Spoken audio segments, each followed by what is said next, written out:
Well, hello everyone. Welcome back to Costume Co. I was like so jazzed. I'm so excited tonight. So tonight I have an amazing panel here with me. We're doing a live stream. It's going to be about 45 minutes. With me, I have the fabulous costume designer Carlos Rosario, who happens to be in LA right now, I believe, right, Carlos? Yeah. I'm in Los Angeles. Yes. Yes. And then we also have Paula Plachy, who is your assistant costume designer. Mhm. Paula, I believe you're in Canada, though. Is Yes, that I'm up in correct? Vancouver. Yeah. You, fellow Canadian. Mhm. And also James Casey Holland is here. He is a costume concept designer, or artist, I should say. But before we start, I just have to do a huge shout out because we were just chatting before we started. So Carlos and Paula both just won an Emmy. I have it written here. Let me just make sure I get it right. Or do I have it written here? Yes, they won an Emmy for outstanding period costumes in a series for Shōgun. And of course, I've done an interview with Carlos on the costumes before, so I will leave a link for that. But also, Dean Eilerston was on. And then we also had the Emmy Award-winning production team as well. So lots of Shōgun content. Yeah. Amazing. So congratulations, my friends. I'm Thank so you. happy for you all. Thank I'm you. just meeting Paula. Paula, I'm really happy for you. And James, like, well done. Like, I mean, it's a full team effort, right? Yeah, and let's just, James was my main conceptual artist for the entire show of Shogun. So my Emmy is James' Emmy too. That's amazing. So, but no, for the purpose of tonight's live stream and chat, we're going to talk about the new Alien Romulus movie. And I managed to get out to the theater. I was just telling James how I love going out to the theater. I went with my husband. We had a really wonderful time. It was so fun. It was the theater. We went to an early show. We went to like a 5 o'clock, which is super weird, but we're parents. And just so fun getting out to see a show like that in the theater. So why don't I'm just going to grab my questions here. I've lost them for some reason. Hold on a second, you guys. Oh, here they are. So what I wanted to do is just go around first off and have everyone just sort of say a little quick something about themselves and how your involvement on the project, if that's okay. So Carlos, do you want to start with you? Yeah, so I was the costume designer on Alien Romulus, and so this is my fourth collaboration with Fede Álvarez, our director. My prior shows with him were on Don't Breathe 1 and The Girl on the Spiderweb. So he was my director on those shows. And then on Don't Breathe 2, he was my producer. And so, when he called me, I was very excited to be part of this franchise. I was going to say also, he's not hard to look at. Is that unprofessional of me to say that? He's, you're not the first one that tells me. He's very handsome. He's very charming and handsome. He's very charming and is a really, really, really sweet man. So yes, absolutely, I agree with you. He's very handsome. Okay, thank you. Well, if you ever meet, see him, you can say Costume Co says she thinks you're really handsome. Okay. I'm kidding. What about you, Paula? Why don't you tell everyone a little bit about yourself? So I got myself flustered here. Of course. I'm an ACD, assistant costume designer, and I'm based here in Vancouver. And it was my second show with Carlos, this project. And we've had it's been a really amazing opportunity working with Carlos. And generally, I started working as a set supervisor. And so that was maybe 10 years or so of my journey to get where I am now. And I've evolved, and now here I am. And I've been an assistant designer for quite a few years now. And I really, really enjoy it. So I feel I've been having some amazing opportunities and some really, really great creative projects. So things seem to just be all taking off, and I'm kind of loving it. Yeah, that's amazing. Exciting. And James, so James, I was telling him before he came on before we started that he's the second costume concept artist I've had on the channel. And I hope this is like the beginning of something new. I'd love to have more artists on as well. So James, tell everyone a little bit about yourself. Yeah, my name's James. I'm a costume concept artist for film, TV, and games. Carlos, we've done 5 or 6 projects together now. Yeah, we've done a couple, yes. I've done a few with Fede and a few with Carlos. And I also hear a lot that I'm really handsome. Like you were talking about. I get that a lot. Not from you guys so far, but we just started. So. Yeah, but you don't have those. You don't have the glasses that you have to get. Some of those glasses that Fede has. Like I was like, those I get glasses are some. awesome.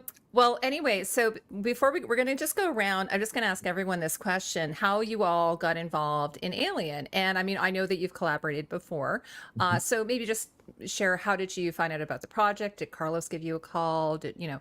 Carlos, why don't we start with you, since you're probably the one who So started I with was it. actually in India. That was actually at the end of 2022, and it was barely, I think, about 3 or 4 months after I finished Shōgun.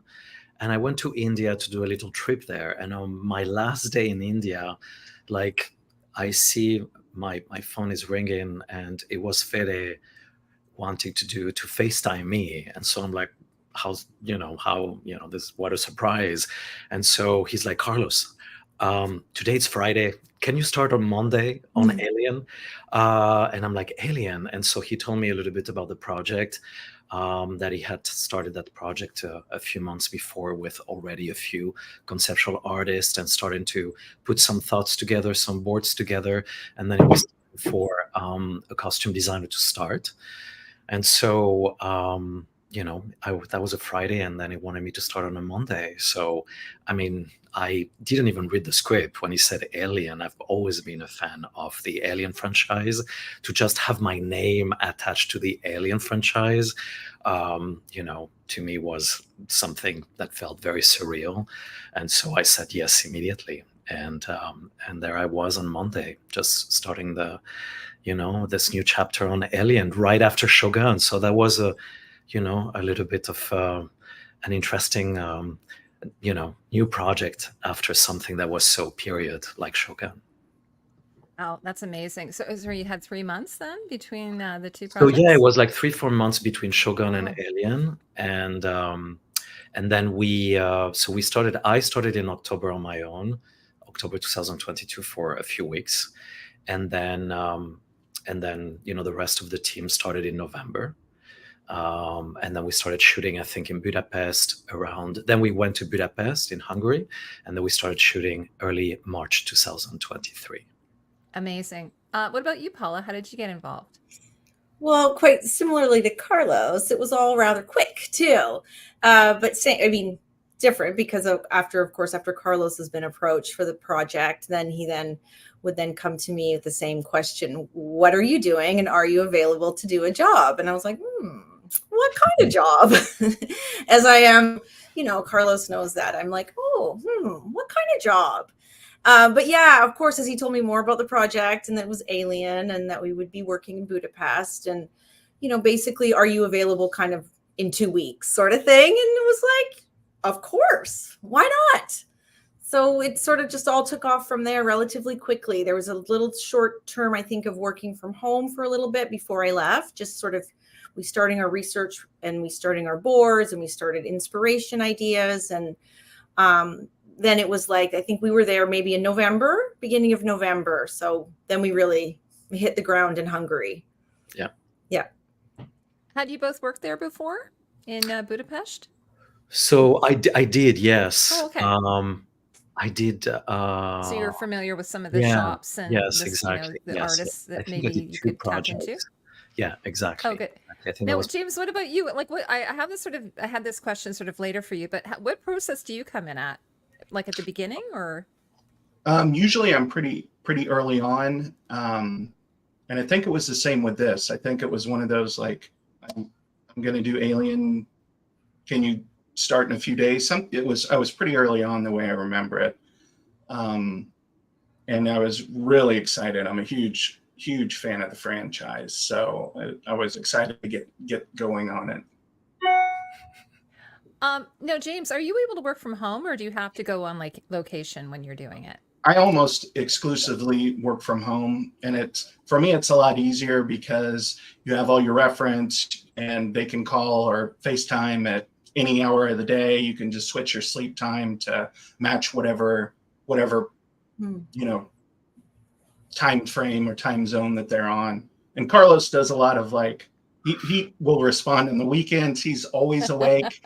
And so anytime you text or have an idea or send him something, it's super quick that you get a response. So I feel like we work really well together.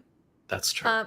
I was going to say, hi, Natural. I was going to say, as people are coming in, if you have any questions for the panel, leave them in the chat. So we're talking about Alien Romulus, about the design. We haven't really gotten into that yet, but I am going to. But one of the things, this is one of the questions I asked Carlos when I had him on talking about Shōgun. I said, Carlos, did you watch the 80s Shōgun? Did you reference that at all in your design? And so I'm going to have to ask you this again. I guess you watched the 1979 Alien with Sigourney Weaver, and did you or did you try to just block it out? Like, how did you manage it this time? Because it's so well known. Well, I mean, I did watch it when I was a teenager. I didn't watch it when it came out because I was too young, and it was obviously for that period, it was a very scary movie, very suspenseful. So I had to wait a few years to watch it, and somebody gave me the VHS tape. So I remember it was so scary that I would watch it during the day, at lunchtime, during my break when I would come back from school, and I could only watch 10 minutes at a time because I was literally sweating. That's how scary I felt the movie was. But it really impacted me, and that emotion, that fear always stayed with me. And that's why I think the first movie is really a masterpiece. It's really more than a movie. It's just art. What it's able to trigger in people while you watch it is absolutely amazing, and not many directors are able to do that. So I watched it then. I never watched it since then. And it was the same thing as Shōgun. I don't really like to go and study all those different references and read the book, the James Clavell book, or in this case watch all the other Aliens. I'm giving a script, a director is hiring me for this specific project, and this specific project has a very specific container with all this different circumstances that I have to face. And so I read the script, and also these characters were very different from the first few movies. So, my work is to create the costumes for the characters that this director has envisioned, right? And so, of course, I remember what the costumes were for the first few movies, but was it a reference for me? No. That said, later on we can talk about it. I was very much inspired by some pieces that those characters were wearing in the first few movies. Yeah, I was pretty sure I knew your answer because I do remember when we were talking about Shōgun, you said you did make this mistake, I think, once before. Maybe reading the book, though. This isn't based on a book, but it screwed you up. It was on the girl in the spider web, and I started reading the book, and then you read the script, and it was actually very different, and then you're like, who do I need to listen here? The book has so many details, but then the script is going in another direction. So it's better to just kind of like follow the direction of our leader, our director. He's the visionary. He's the one who actually needs to lead us to the right place. And so that's my focus every time. Now, what about you, Paula? Had you, I know she's a bit younger. I was like Carlos. I wasn't allowed to watch it. Like I was, a teen in the 70s. No, actually, I guess it was like a preteen maybe. But I wasn't allowed to watch it until later. But what about you? Did you had you watched all the movies, or what was your experience? Well, same experience too. I wasn't allowed to watch those kind of films at all as a child, or even as a teenager, actually. And then I actually did find that I tried as I got older, and I was able to I actually tried, and I found it really too scary for me, which I think was actually quite impactful now down the road, because you sort of want to have that feeling again, or you want other people to have that feeling again, because it was actually too scary for me to watch. So it was, I was really, really afraid. So, I don't know. I did now later on, as we were starting this project, I did end up watching the first 3 of the Aliens. Of course, I had to. So I did actually force myself to watch them, which wasn't forcing myself, but again, I still found them really, really, really scary. So for me, but that's just, sort of my films. I get really afraid. Well, I'm a horror fan, so I just rewatched Alien, the first one, with my family on like Labor Day weekend. We just like all of us got together and we watched it, and I don't know, I feel like I'm a bit desensitized now because I don't know, I watch a lot of horror. But James, I know you said you're a huge fan. You probably have a Giger book or something, I bet you, Necronomicon. Right, Why don't you tell right. me a bit about your sort of knowledge of Alien, the original, and all Um, that? Alien, I saw when I was really young. I have an older brother, and he's a musician, like a punk rocker. So him and all his friends would bring over like the worst horror films, and I was small, but I could kind of sit in the back and absorb them. And like you said, you kind of get desensitized to it. But I know I saw it like when I was probably 8, something like that. So it was pretty traumatizing. But as you get older, it kind of, I'm really familiar with it, and it kind of adds to your design sense and your taste and things like that. So it's helpful, really. Yeah, because you were saying you have a library. I'm sure you have like Moebius, maybe. Do you Oh have like yeah, a collection? Yeah, I knew everything, you would. and everything's online now, so you can Oh, I go know, it's back, you can watch amazing. the making of the original Alien, Yeah. you can watch everything, the costume design for it. They have all the early sketches. It's Mhm. fantastic. So Now, so Carlos and Paula, I know, Carlos, you told me a little bit about your process on Shogun. So what was your process on this? Because it's contemporary, like Shogun's very, very different. And one of the things I was telling somebody the other day when they were asking me about it, I said, you can honestly see this movie never having seen another Alien movie. Yeah. It's like a standalone story, right? So, which is great. So if there's a young audience, so you kind of in a way had an opportunity just sort of to do your own thing. Is that true? Or let me know how it worked for you. Yeah, absolutely. You're absolutely right. I think it was a standalone. How do you say standalone, right? Movie, yes. And that's why it goes back to what I was just saying earlier, is that this was Fede's vision. So it was important to just be in alignment with his own aesthetic, right? But I think that while this one, it happens between the first movie and the second movie. That said, the characters are very young, so it really allowed us to, just work without the references of the first 2 movies. The way I started designing this movie was first by having a chat, obviously, with Fede, and what came out of that conversation was that he wanted us to go back to the 80s, but it was very important for him to not just do research of the 80s and decide on what pieces the actors were going to wear. It was about mostly sort of transporting ourselves in the 80s and designing the movies as if we were in the 80s. So the idea of what sci-fi is in the 80s is very different from what it is now. And I think that was really his main vision for this project. So in the 80s, everything that is sci-fi is very grounded in reality. And so it really helped us because we're working in East Europe to sort of find a lot of really elements that, could help us to design the colony. And so that was really the first step towards designing the show.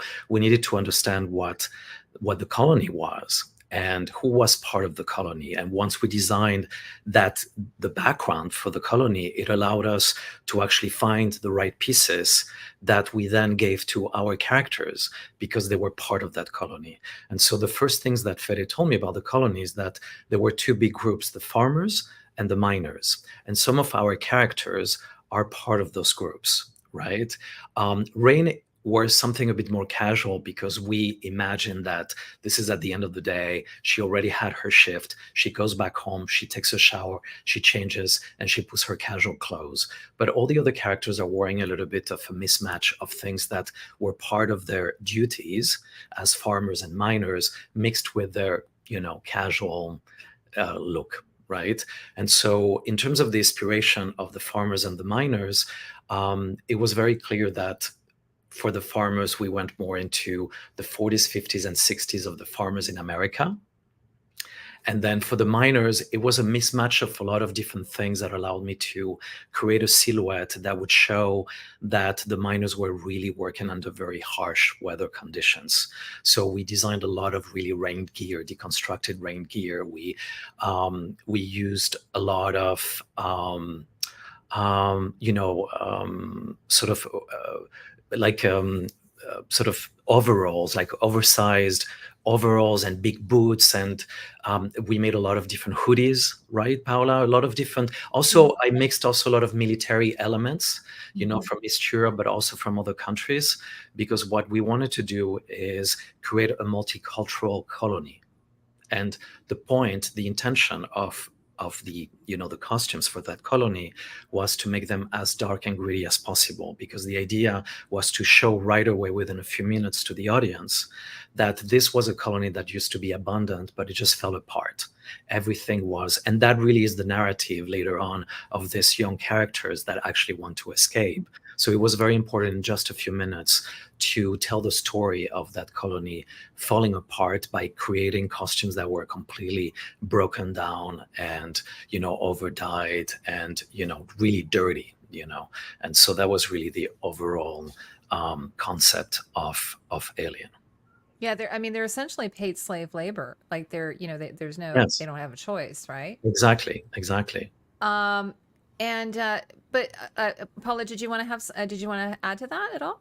No, I was just going to say too that a lot of the fabrics we had chosen when Carlos was speaking about the miners and the farmers, and we had also in terms of choosing fabrics and things, we did a lot of like a waxed cottons and things that were quilted so that they had this extra thickness and this layer, this protective layer. So it all sort of kind of harks back to these people and their workwear and the fact they're working for the colony and the company, and also how the kids they want to leave.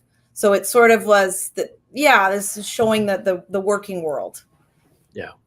And then you also, sorry, go ahead. No, I was just saying that we were very lucky because we actually contacted this big warehouse in the north of France that actually sells, how would you say that? Like vintage, vintage wholesale, I think. Wholesale, yeah. Yeah, and so we contacted them, and we were able to get like the biggest shipment of Carhartt pieces. Wow. And so that really allowed me, and they were all vintage Carhartt overalls, coveralls, and everything. And that really allowed us to create the look of the farmers. That was really our biggest find. Don't you think, Paula? Oh, it was huge. Huge. Yeah. It was amazing. That really helped us tremendously. And then for the miners, we were able to go to all the different rental houses also in Hungary and find all these pieces from the communism, all these big thick layers. Mm-hmm. So that really helped us to create that look. Mm-hmm. And then I guess there's a lot of breakdown as well. There's a lot of breakdown, and we were working with a really extremely talented textile team in Hungary, in Budapest, and actually I loved it because they created this, right, Paula? They created this incredible texture that looked like mud. Yeah. That would stick to the clothes. Mm-hmm. And so that was really a great thing that we did it in all the costumes, because the day we shot, it rained the entire night. So the entire night, right? We were literally with, and that texture really stayed. Mm-hmm. And so it was great because we didn't have to continuously apply, dirt on top of the costumes. It always looked dirty and broken down the entire time. No, what I was going to ask you earlier is, but you also have that sort of, I guess it's a prologue, where you're on the ship. I'm going to try not to get into too much spoilers, but mm-hmm. So I believe you're on the ship. I think you're on the Romulus. Yeah. You can correct me if I'm wrong. And they're acquiring something, and you had spacesuits there as well, right? So that's sort of a different kind of world you were working with. Yeah. Oh, so you mean in the beginning we see the hazmat suits? The hazmat suits, yes. Right. So the hazmat suits were one of James and Paula will tell you that was one of our favorite pieces to design, because mostly because we decided to make them in latex. Because Fede wanted something that didn't look, usual. He wanted something with a twist. And so he was inspired by an image, a costume that he saw in Dune. And we looked at it and we were like, we don't know what this fabric is, but it looks like latex. So we chose the thickest latex. But the problem is that latex is very heavy. So we had to build this incredible, lining under the hazmat suit with, all kinds of boning all around, a really heavy structure to allow the latex to, keep the shape of, the shape that we know of hazmat suits, right? And then on top of that, it wasn't holding the latex well enough, so we had to give to the actors that were wearing those hazmat suits motorcycle suits to put underneath, so it would give a little bit more volume. So that was an interesting process, and I remember that James did probably 100 drawings for those hazmat suits in a gazillion million different colors, and we showed them to Fede, and he picked one of them. Oh, James, do you want to talk a bit about that? Yeah, I always like doing. First off, you have to tell me versions. which Dune movie is it? Is it the Bob Ringwood one, or is it the newer one? Oh no, it's the Dune. It's the first Dune, the Denis Villeneuve movie, the beginning. Oh, the first Dune. Okay. Oh no, wait. You know what? Is it Dune? No, it's not Dune. It's actually Blade Runner. Oh, it's Blade Runner. The beginning of Blade Runner. Yeah. I think Ryan Gosling, which is my favorite movie of all time. Yeah, Ryan Gosling goes to see one of the characters that we see in the beginning. I think.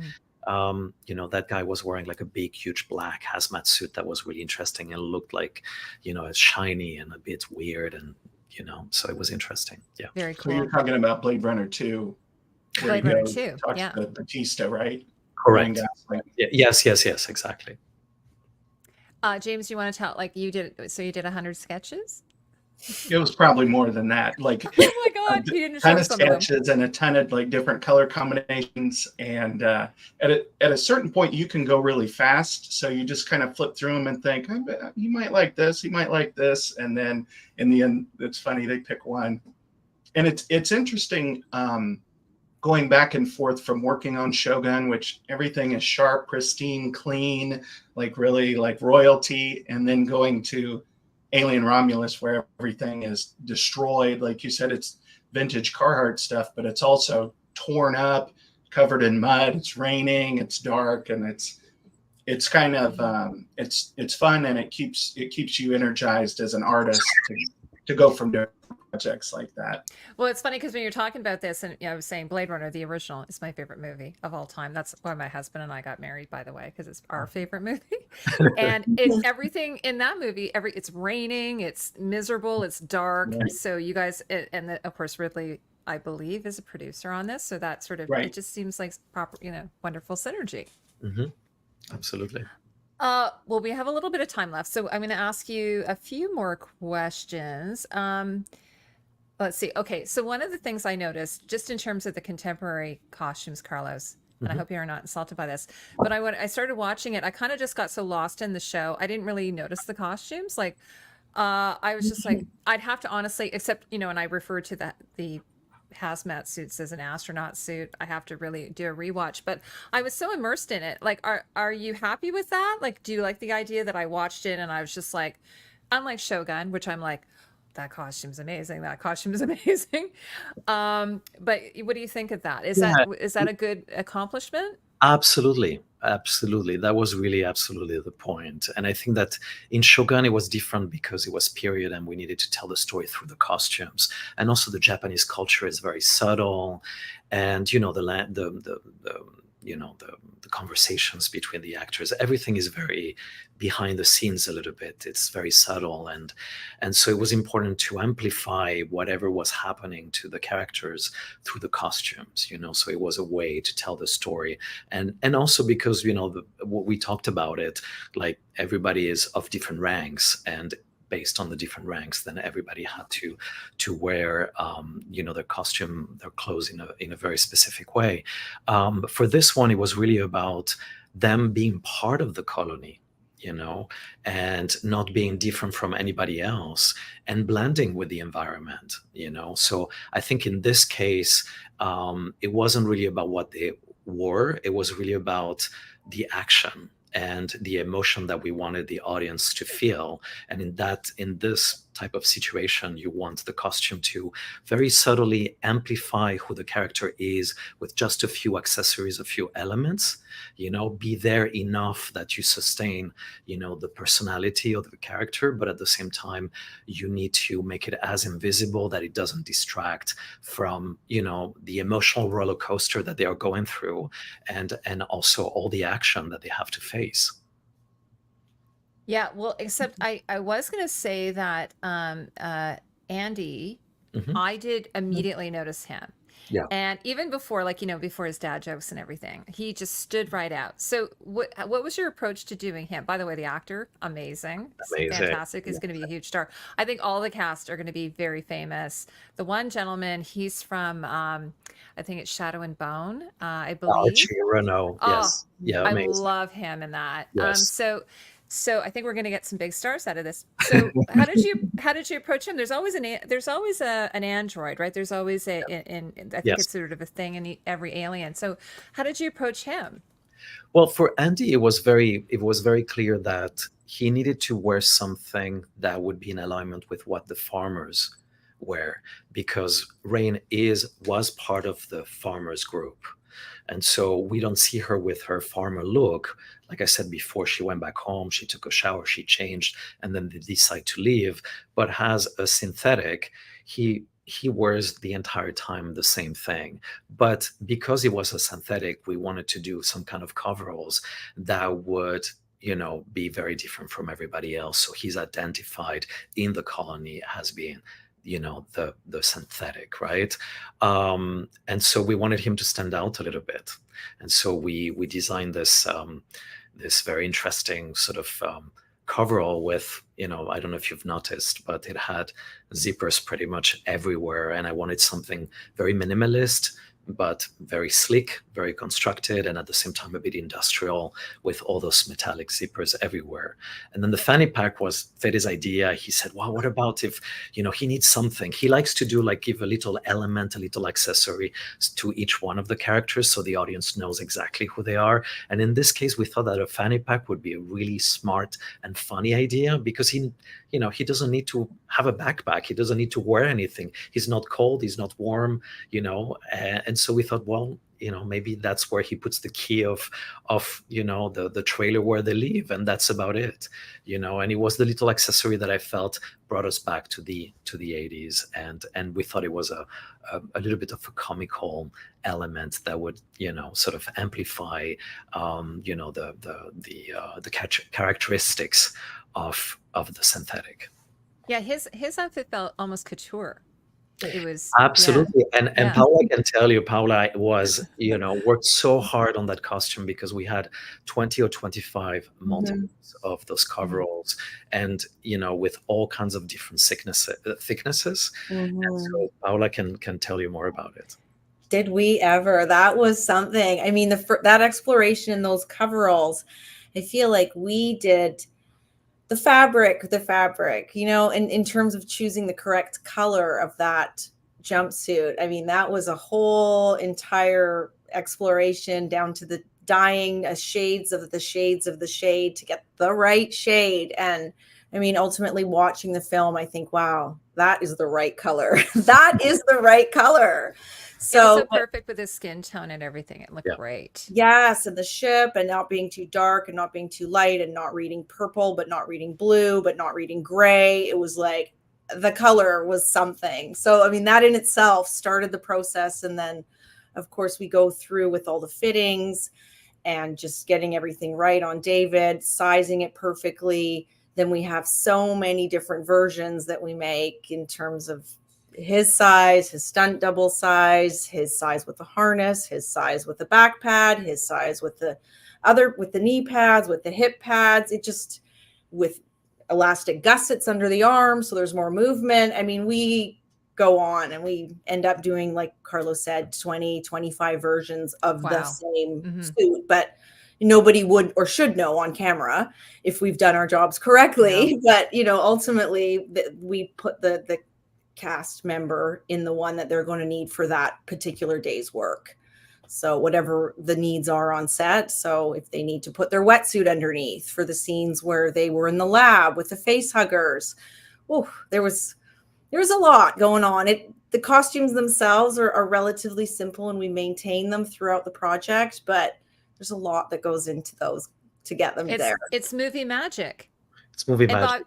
And by the way, I feel like Andy, I called him a robot. He's a synthetic human, I believe, is the proper name. Yes. Yes. Sorry, Exactly. Andy, if you're watching this. James, were you involved in his design as well? Like, did you do sketches of it, or how did I didn't get to work on him, and it was killing me when I was watching the movie. I thought I didn't know it was going to be this big, but that was one that I didn't get to do a bunch of versions for sure. of.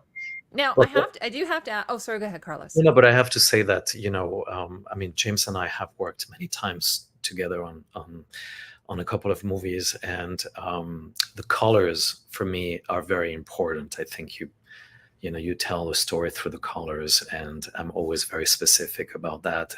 And James always helps me tremendously with the color palette, so we do so many drawings. Every time we have like a silhouette that we like, we try the same combination with a gazillion million different colors. And so I think that's why at the end, why it looks so good on screen and everything works so beautifully together. It's because, James really helps me tremendously in, finding the right color palette for everybody. And at the same time, so all of them together can actually look great, when they are all together on screen. And that's where James really comes on board and helps me tremendously with that. Well, maybe there'll be a behind the scenes book, a making of Alien Romulus, and then we'll get to see some of these pictures, right? Yes. Yep. But so Paula, like, it sounds like you guys made a lot of costumes, but you also, how did it work? Like, so I know you sourced a bunch, but you also made some, like, you must have been doing mock-ups, and the wardrobe must have been kind of nutty.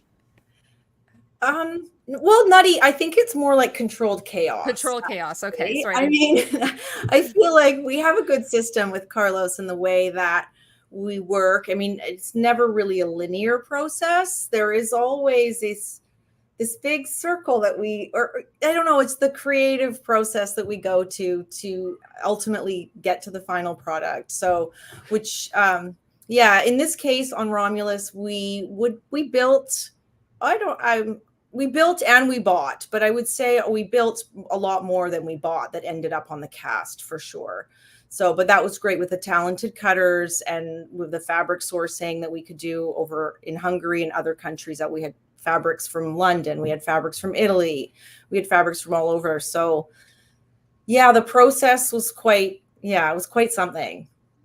But now, before I let you guys go, I have to ask this. Now, I did notice on Rain a Wayland Yutani something on her shirt.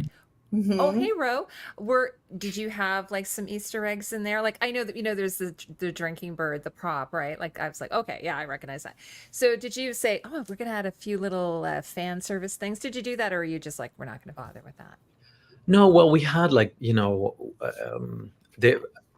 movie is full of homages to the first two movies, and I think Fede was very, passionate about sort of making a movie that would go back to the roots and to respect what, the first few movies have done and the aesthetic of the original Aliens. Like I said, I don't really want to use those movies as a reference, but there were a couple of pieces in our costumes that really are an homage to the costumes of the first two movies. And for example, the character of Kay was loosely based on Newt, Mm-hmm. The Hawaiian shirt that Navarro wears is actually an homage to the character of Brett in Oh my Alien. God, I didn't even notice that. Okay, I have to watch it another time. I was, like I said, I was so immersed, but I didn't even pick that up. Okay. Yeah, and actually James did this James. incredible graphic of, the palm trees and the pattern that we wanted for the shirt of Navarro. And so then he did the graphic, and then we printed 50 yards or something like that. And we had to make 12 or 13 shirts for that scene where, there is the chest burster. So that was an homage to Brett. And then of course you have, the spacesuits at the end that are an homage also to the spacesuits that John Mollo designed, and also the sneakers that Rain is wearing, which is an homage to the sneakers that Reebok has been designing for Replay. And James was Are they PJ Flyers? Is it PJ Flyers, the high top running shoe? No, we designed them. We designed them specifically. That Oh, was actually part of the first conversation that I had with Fede. He said, Reebok has been working with Ridley Scott for many years, designing the sneakers for Alien, for Replay, and wow. the rest of the crew. Can you contact them and see if they would be interested in designing? I mean, in helping us make, and design the sneakers for Rain. And so we contacted them. They were happy. So it was a great collaboration between, me, Fede, James, who did all the drawings, and then Reebok, who helped us to, with the design and also to make them. And I think they went on sale like 2 or 3 weeks ago, and I think they sold out in 3 minutes. Oh my gosh. So you can buy those actual style sneakers to Yes, the yes, public. yes. In limited Wow. edition. And I just actually emailed them today and I said, where is my pair? Exactly. I'm like, where's my pair? That's Yeah. they sold out in 3 minutes and I don't even get to I have. know, because just when I was doing research on the other original Alien, like the Casio watch that, for instance, Ripley wore, they released a prototype for the public to buy. So that was kind of cool. I think it was on the anniversary or something. So that's really cool. Yeah. So do you think they'll do another reissue so that people can still buy I those? think so. I mean, that's why I emailed them today. I said, I hope to. Where's my They pair? sold out in 3 minutes and I That's saw them amazing. on eBay for like $800. So, Yeah. Well, that's um, unfortunately, that's what happens, yeah. right? So I hope they do, because there are so many fans that, I mean, the movie was very successful. I made, as of just a few weeks, it's been out of just a few weeks. It already is at 315 million. So there are a lot of fans that have been wanting to buy the sneaker. So I hope they do. Yes. And also I'm hearing maybe there might be another one, like this might be the start of a new sort of franchise, not franchise, but iteration of Alien, because it had been a long time, right? There's been some comments.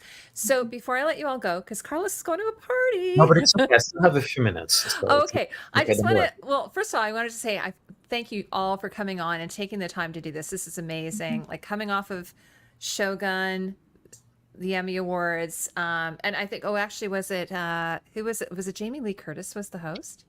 Yes, she Oh, was. She amazing. was, and then she received her Emmy for Best Supporting Actress for The Bear. So Yeah, it was a very beautiful and emotional speech. It wasn't a great night. It was very intense I'm sure. and Yeah. and It's stressful. like having a but baby, though. You like, I yes, think Paula was saying you kind of wish that you could kind of redo it again because you forget what happened. Like, what happened there? yeah, it just feels very surreal. It's a blur.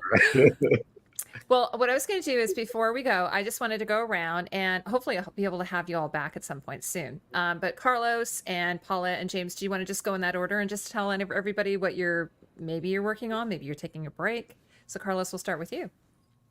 So for now, I'm going to take a little break, and just kind of ground myself, and then hopefully in a few months, I'll be starting, if everything goes well, the second season of Shōgun. So I'm excited. So it's a go. It's a go. Well, We it's not know. confirmed yet, but it seems like okay. after Sure. we already got 14 Emmys before even the main ceremony. So to me, it's pretty clear that Mhm. there will be a season 2. Yeah. I am so excited about that. And I hope Paula and James are going to be back with you. Like, I don't want to put any Oh, pressure on you. that's without saying. That's without saying. Paula, are you working on anything currently, or what are you up to? Well, I'm just finishing up now. After my whirlwind weekend in Los Angeles, I was back in Vancouver Monday night, and I am finishing up now. I have a week left to go here. We are just wrapping up The Last of Us season 2. So we've been here since October. I think I started middle of October. So Yes, because I was actually going to ask you if I could have you on talk about that show with my friend William, who's a huge fan, and with Cynthia, right? Sorry, what's the costume designer's name? the costume designer this season is Anne Foley. Oh, okay. Okay. Yes. So, so I don't know, maybe I can talk, I can message you on Instagram and we can chat about it if you're allowed Yes, to. we'll sidebar that one. Yeah. Okay, great. Okay. Sure. So We'll that's talk more. wonderful. So we're all really excited about season 2 of that. And that's Yes. so that's shot in Canada. Really exciting because I love when shows are shot in Canada. So and then will you take a little break after that? Yes, that's it. That's my plan. I think the rest of the rest of this year will be just some time to rest and Good for you. regenerate, recoup, and yeah. Yeah, good for all of you. You really deserve it.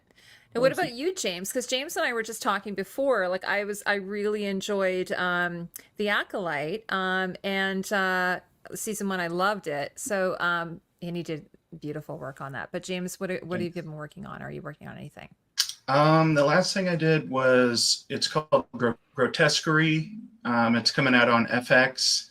I think it's Ryan Johnson project. Oh, okay. So And is it a horror? yeah. Okay, well, you can't tell me anything. Oh, well, that sounds good. 'Cause There's it's Knives previews Out. out for it. So Okay, because that's Knives Out director, correct? mhm. Ryan John. Oh, wow. Okay. Well, you guys are all working on some really exciting things. Oh, wait, is that right? Is that the same? Or am I getting the wrong one? I'm not sure now. Let me look It's it up. been a- I'll look it's it up been a bit. after. If I misspoke, I apologize. This is what happens when you are an older mom. My son's always like, "Mom, you have the worst memory ever." And I That's said, "I funny. try." But anyway, well, I want to thank all of you so much for doing this. And James, it's really nice meeting you. By the way, like I said, I've been too. following you. Paula, I'm now following you on Instagram, so I hope we can keep in touch. And Carlos, oh my gosh, every time I have you on, I just love it so much. You're the best. You have the best Thank you. energy. Thank you for having me, and also thank you for doing all this. I really enjoyed talking to you for the last few months, and for Shōgun and this, and thank you for allowing me to speak about my work. That really Oh, well, has my helped me. pleasure. And by the way, I said this to you on Instagram, Paul, I didn't see your outfit, but Carlos looks so handsome. You looked Thank you. very, Thank you. very My handsome, very wife loved your dapper. suit, Carlos. She Oh, kept good. saying it. Yes. Well, I knew that everybody was going to be wearing black, and I thought, listen, I Right. just want to stand out a little I bit. love that. Since Yeah, I it have was no like- hair, I just need a twist. I just need something a bit cooler. And so, Yeah, it was a beautiful one. Yeah, you do your own thing. You're not like following the crowd. I love that. Exactly. You're the designer. You have to, Exactly. and Laura Montgomery. There was a picture of the two of you. You looked really great together. Thank you. Thank you. So It's a anyway, Ryan Murphy show. It's not Oh, Ryan Ryan Johnson. Murphy. Sorry, I Okay, didn't remember. okay. Ryan Murphy. Okay, but I know Ryan Murphy as well. That sounds familiar. So I'm going to look that up when I get off. But I love horror, so James will have to follow you and see what's going on with that. So anyway, so I want to thank everyone who came into the chat today and stopped by to watch this. This will also be available on the replay if you missed it. So I want to thank everyone, and I hope you all have a lovely evening. Thank you so much, Heidi, for having Thanks. us. Thank you. Yes. My pleasure. you, I hope we Heidi. can keep in touch. Okay, bye, everybody. Thanks, everyone. Bye. Bye, guys. Bye. Bye-bye.